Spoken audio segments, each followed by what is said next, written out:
ബിസ്മില്ലാഹിർ റഹ്മാനിർ റഹീം. അൽഹംദുലില്ലാഹ്. അല്ലാഹുമ്മ സ്വല്ലി അലാ മുഹമ്മദ് വഅലാ ആലിഹി വസഹ്ബിഹി അജ്മഈൻ. അമ്മാ ബഅദ്.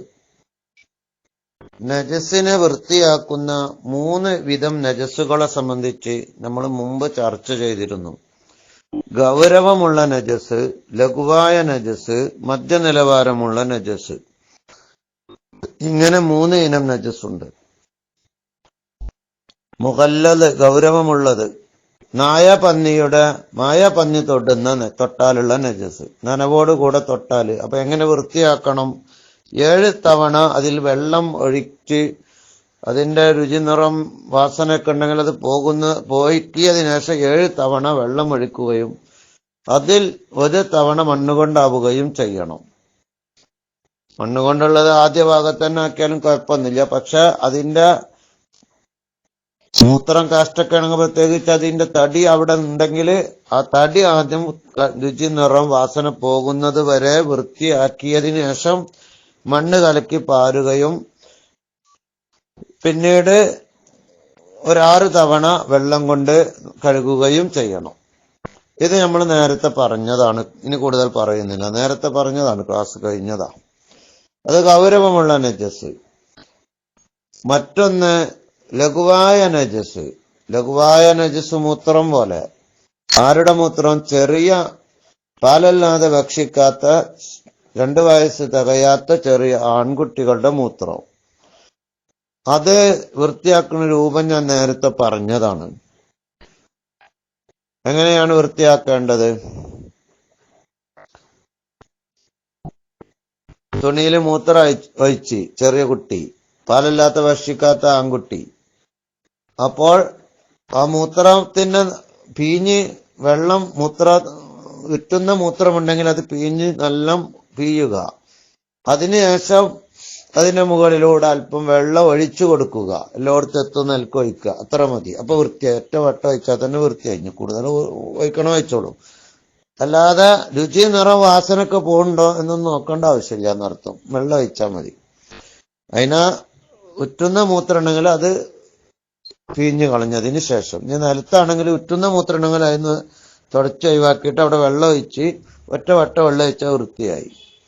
പക്ഷെ പെൺകുട്ടികള് ചെറിയ കുട്ടിയാണെങ്കിലും പാലല്ലാത്ത ഭക്ഷിക്കൽ തുടങ്ങിയ ആൺകുട്ടിയാണെങ്കിലും അല്ലെങ്കിൽ മറ്റു വലിയവരുടെ മൂത്രമൊക്കെ ആണെങ്കിൽ ആ മൂത്രത്തിന്റെ തടി അവിടുന്ന് കളഞ്ഞ്, അത് മധ്യനിലവാരമുള്ള മൂത്രമാണ്, അത് ലഘുവായ മൂത്രമല്ല, മറിച്ച് ആ മൂത്രത്തിന്റെ തടി അവിടുന്ന് തുണി കൊണ്ട് തുടച്ച് ആ തുണി പുറത്തു പോയി ഒഴിച്ച് കഴുകി വൃത്തിയാക്കണം.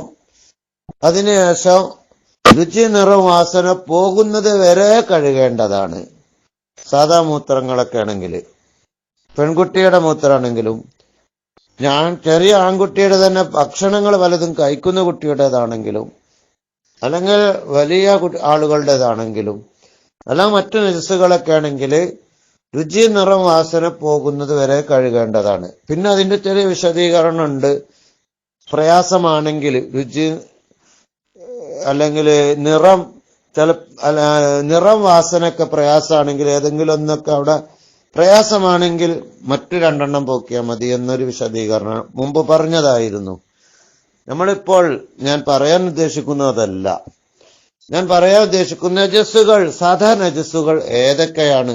ഈ മധ്യനിലവാരമുള്ള നജസുകൾ, ഗൗരവമുള്ള നായപ്പന്നി, ലഘുവായ. അപ്പൊ മൊത്തത്തിൽ നജസുകൾ ഏതൊക്കെയാണ് എന്ന് ചർച്ച. അത് നല്ല ശ്രദ്ധിക്കണം എല്ലാവരും.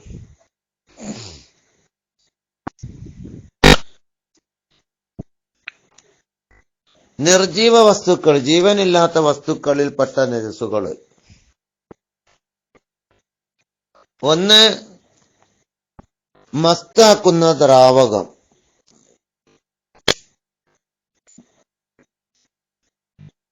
മുന്തിരിയാൽ ഉണ്ടാക്കപ്പെട്ട കള്ള് പോലെ. മസ്താക്കുന്ന ദ്രാവകം മുന്തിരി കള്ള് പോലെ. അതിന് ഖംർ എന്ന് പറയും. മുന്തിരിക്കള്ളിനാണ് ഖംർ എന്ന് പറയല്. പിന്നെ നബീദ്, അത് മുന്തിരി അല്ലാത്ത കള്ളുകൾക്ക് ആണ്. എല്ലാ കള്ളുകൾക്കും നബീദ് എന്ന് പറയല്. അപ്പൊ മുന്തിരി കള്ളും അല്ലാത്ത കള്ളും, ഖംറും നബീദും. അതൊക്കെ മസ്താക്കുന്ന ദ്രാവകങ്ങളാണ്. അത് ഒരു തുള്ളിയാണെങ്കിലും നജസാണ്. നമ്മുടെ വസ്ത്രത്തിലോ ശരീരത്തിലോ നിസ്കരിക്കുമ്പോൾ ഉണ്ടാവാൻ പാടില്ല, നജസാണത്. കള്ളുകുടിയന്മാരൊക്കെ കള്ളു കുടിക്കുമ്പോ നജസാണ് കുടിക്കുന്നത്. അവരുടെ വയറ്റിൽ ഫുള്ള് നജസാ കള്ള്. അത് ശരീരത്തിന്റെ എല്ലാ രക്തത്തിലേക്കും വയറ്റിലായി കഴിഞ്ഞാൽ പിന്നെ രക്തം സഞ്ചരിക്കുന്നിടത്തൊക്കെ എത്തും. അപ്പൊ നജസാണ് എത്തുന്നത് എന്ന് മനസ്സിലാക്കണം. അതുകൊണ്ടാണ് കള്ളുകുടിയന്മാരെ ഗൗരവത്തിൽ തന്നെ ഇസ്ലാം എതിർത്തത്. നജസാണ് അവര് തിന്നുന്നത്. കള്ളുകുടിയന്മാർക്ക് നരകവാസികളുടെ ചീഞ്ചലം കുടിപ്പിക്കപ്പെടും എന്ന് ഹദീസുകളിൽ കാണാം. കള്ളുകുടിയന്മാരെ സ്ഥിരപ്പെട്ട് കഴിഞ്ഞാൽ, കോടതിയിൽ സ്ഥിരപ്പെട്ട് കഴിഞ്ഞാൽ, ഇസ്ലാമിക കോടതിയിൽ അടിശിക്ഷ നടപ്പാക്കണം എന്ന് നമുക്കറിയാം. ഏതായിരിക്കട്ടെ, നജസ്സുകളെ കൂട്ടത്തുനിന്ന് ദ്രാവകമാകുന്ന മസ്താക്കുന്ന വസ്തുക്കൾ നജസ്സാണ് എന്ന് മനസ്സിലാക്കുക.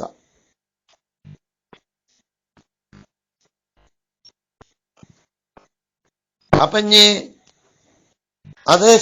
അതേ തുണിയിലോ വസ്ത്രത്തിലൂടെ ഉണ്ടാവാൻ ഒരു തുള്ളി പോലും പാടില്ല, നിസ്കാരം സഹിയാവുകയില്ല.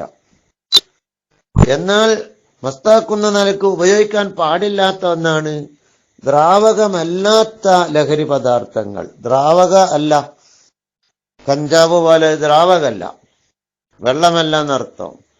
അഫ്യൂൻ പോലെ, അതുപോലെ ബഞ്ചി എന്ന് പറയുന്ന ഒരു ഉമ്മത്തുംകായ എന്ന് പറയുന്ന സാധനം പോലെ, ഇങ്ങനെ മസ്താക്കുന്ന ലഹരി പിടിപ്പിക്കുന്ന എന്ത് വസ്തു പുതിയതൊക്കെ ഇറങ്ങിയ അതും അത് ഉപയോഗിക്കൽ, മസ്താക്കുന്ന നിലക്ക് ഉപയോഗിക്കൽ കടുത്ത ഹറാമാണ്. എന്നാൽ അതിഞ്ഞിപ്പോ അയാളെ ശരീരത്തിലെവിടെ ഇട്ട് നിസ്കരിച്ച് കഴിഞ്ഞാൽ, ശരീരത്തിലെ കീശയിൽ വെച്ച് കള്ള് കീശയിൽ വെച്ച് നിസ്കരിച്ചാൽ നിസ്കാരം ബാത്തില. എന്നാൽ ദ്രാവകമല്ലാത്ത മസ്താക്കുന്ന വസ്തുക്കൾ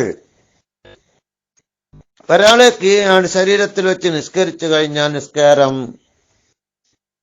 സഹീഹാണ്, ബാത്തിലല്ല. ഉപയോഗിക്കലൊക്കെ കടുത്ത ഹറാമാണെങ്കിൽ പോലും നിസ്കാരം അത് ശരീരത്തിൽ വെച്ചാല് നിസ്കാരം ബാത്തിലല്ല, നിസ്കാരം സഹീഹാകുന്നതാണ്. ദ്രാവകമായതാണ് നജസ്. ഇത് നജസ് എന്ന് പറയാൻ പറ്റില്ല എന്നർത്ഥം. ഇനി നമുക്ക് അടുത്തത് പോകല്ലേ. ഇതിപ്പോ നിർജീവ വസ്തുക്കളിലെ രണ്ട് സാധനം നജസ്.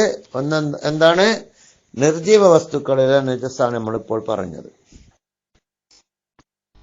അതുപോലെ ജീവജാലങ്ങളിലെ നജസ്സുകൾ അത് നമുക്ക് അറിയുന്നതാണ്. നായ, പന്നി, ഈ രണ്ട് സാധനവും നജസ്സാണ്. അതുപോലെ നായിൽ നിന്നും പന്നിയിൽ നിന്നും പിരിഞ്ഞുണ്ടായ വസ്തുക്കളും നജസ്സാണ്. അവരുടെ സന്താനം, നായും പശുവും കൂടിയിട്ട് ഒരു സന്താനമുണ്ടായാൽ ആ സന്താനം നജസ്സാ. പശുക്കുട്ടിന്റെ കോലത്തിലാണെങ്കിലും നജസ്സാണ്. നായയിൽ നിന്നുണ്ടായ നായും പശുവും കൂടിയിട്ടുണ്ടായതായിക്കോട്ടെ, ഒക്കെ നജസ്സാണ് എന്ന് മനസ്സിലാക്കാം. നായും മനുഷ്യനും കൂടി ഉണ്ടായാല് എന്താണെന്നുള്ളതും ചിന്തിക്കേണ്ടതാണ്. അതും അവിടെ നജസ്സാണ് എന്ന് പണ്ഡിതന്മാർ പറഞ്ഞിട്ടുണ്ട്. ഇനി നമുക്ക് മറ്റു നജസ്സുകൾ. ജീവികളിൽ നായ, പന്നിയാണ് നജസ്സുള്ളത്. വേറെ ഒന്നും നജസ്സില്ല. ഒരു ജീവി നജസ്സല്ല, നായ, പന്നി മാത്രം. അതിന്ന് പിരിഞ്ഞതും. ബാക്കിയുള്ള പല ജീവങ്ങളിലൊക്കെ ചിലപ്പോ ഇപ്പൊ തീട്ടത്തിലുള്ള അല്ലെങ്കിൽ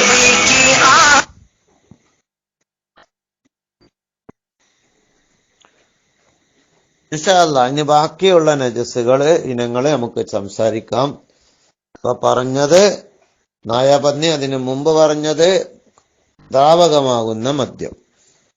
ഇൻഷാ അല്ലാഹ് ബാക്കി പിന്നീട് സംസാരിക്കാം, അടുത്ത ക്ലാസ്സിൽ പറയാം. അല്ലാഹു തൗഫീഖ് നൽകട്ടെ. വിശാലമായിട്ട് മനസ്സിലാക്കേണ്ട ചില കാര്യങ്ങളാണ് ഇനിയൊക്കെ പറയാനുള്ളത്. എല്ലാവരും കേൾക്കണം.